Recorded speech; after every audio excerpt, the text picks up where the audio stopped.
तर मित्रांनो, आपले योगेश यूट्यूब ब्लॉगमध्ये स्वागत आहे। मित्रांनो, आपला हा पहिलाच ब्लॉग आहे। हे बघा, हे आपले ढोरं आहे, हे गुर जनावर सर्व आपलेच आहे।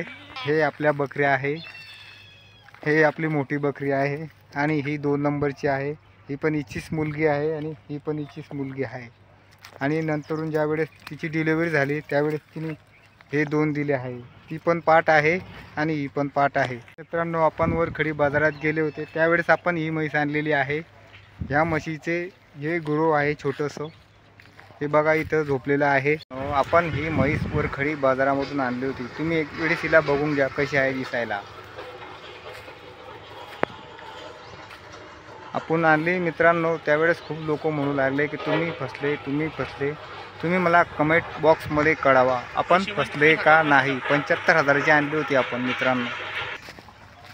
हे बघा मित्रांनो, हे म्हैस आपण घेतली होती त्यावेळेस हिची किंमत होती 70,000।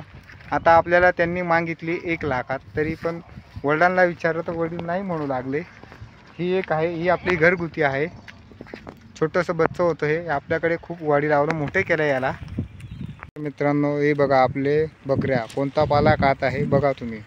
त्यांना तुरीचा पाला खूप आवडतो। हे बघा तिचं खाणं झालेलं आहे, ते बघा साईडला बसून दिलेली आहे।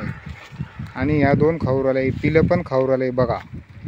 या आपल्या बकऱ्या आहे मित्रांनो। आता आपल्या बस्सी थोडा रिलॅक्स करत आहे। थोड्या वेळाने त्यांना आपल्याला हा चारा द्यायचा आहे बघा। हे मक्काचा चारा आहे, सुकलेली कुट्टी।